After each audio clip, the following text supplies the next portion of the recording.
Hello, viewers. My name is Promise Osu and I'm a student of CKT UTAS Nabrungo. Today, I want to address one issue in mathematics, that is over generalization in vectors. I want to first start with an issue or question and solution that my students presented to me. So let's have a look at the question and the solution. Okay, so this is what the question says.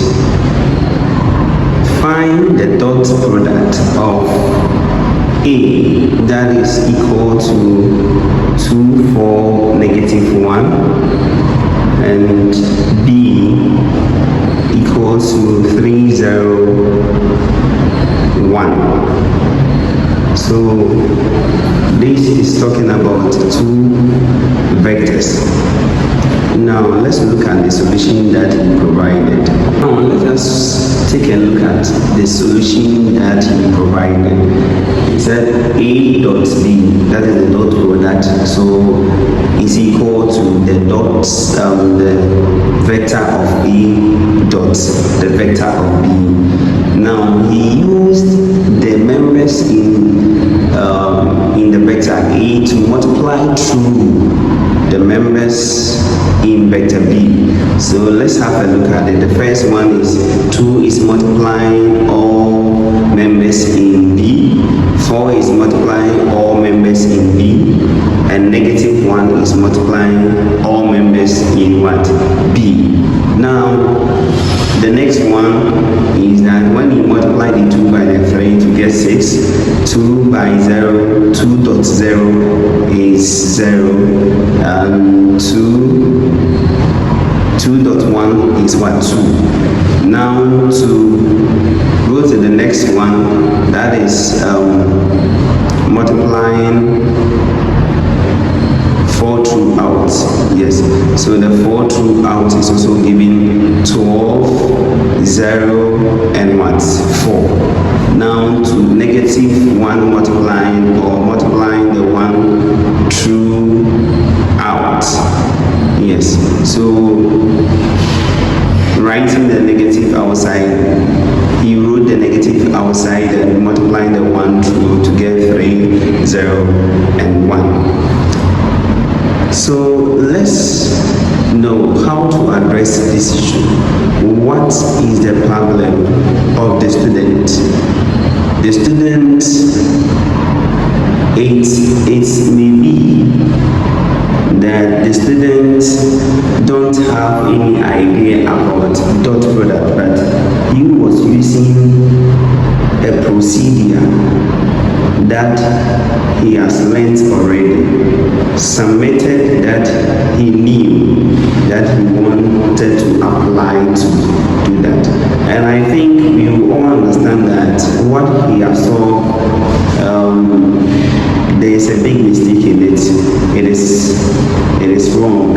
So let's see how to address this vector or the dot product in vector. So today, what I want us to address is entitled over generalization of dot product in vector. So let's do some small recap what we have learned already. So we have already discussed what a vector is, and we said that vector is a quantity that has magnitude and what direction. So we have also discussed some operations of vector.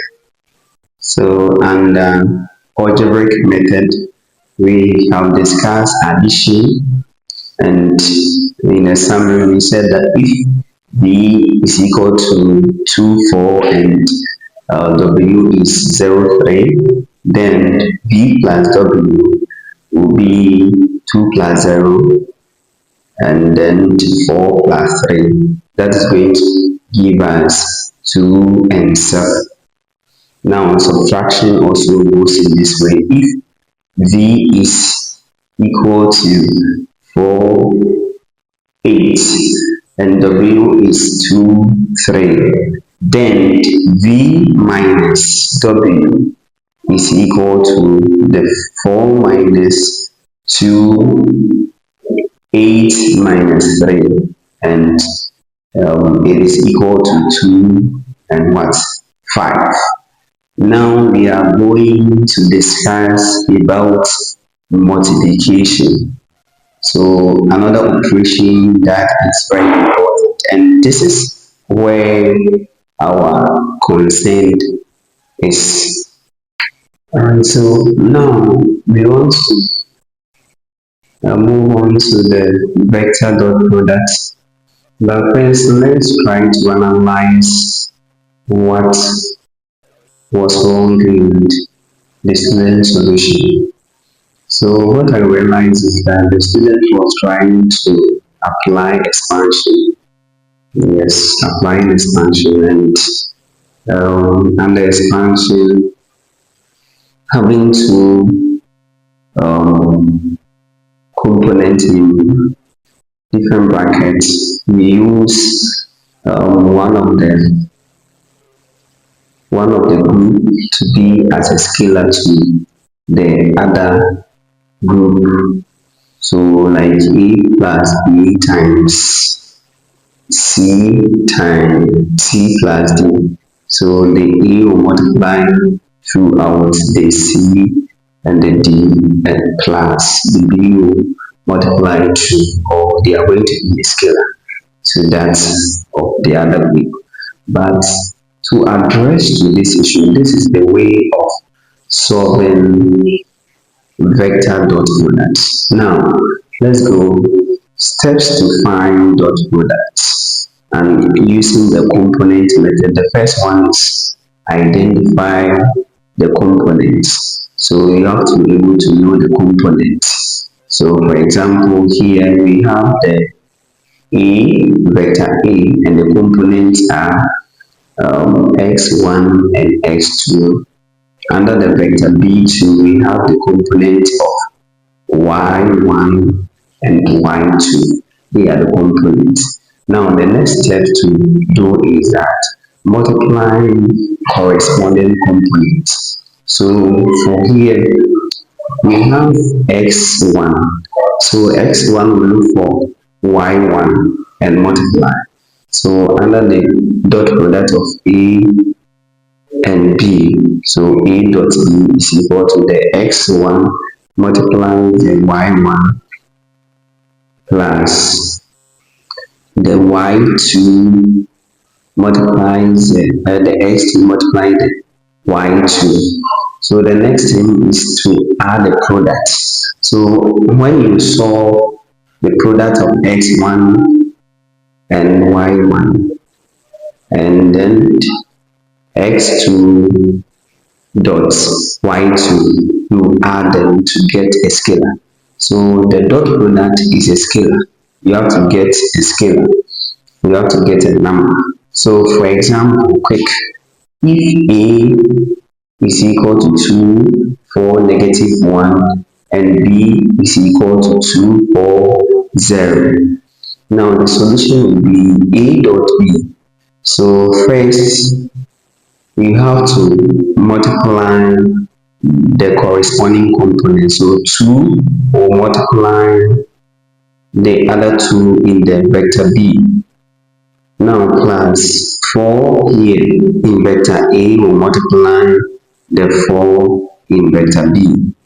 Now negative 0, negative 1 will multiply 0. So when you multiply, you are getting 4, 2 times 3. So we get 16, and then negative 1 times 0 is 0. So the next step was telling us that add the product. So after getting your product, that is all 16 and 0, when you sum them, you get what? 20. So this is the way of solving vector dot product. Yes. So with the issue, it is always good to know the approach to solve any question that you want to address.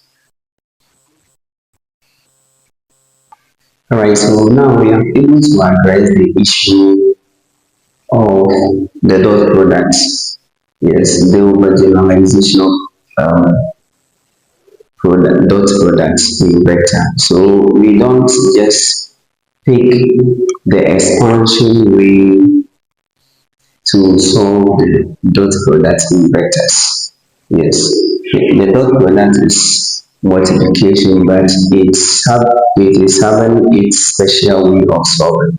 So let's have a very critical look at it. Thank you for watching. Subscribe and follow, like and share. And I have more for you to address mathematics issues. Yes, bye.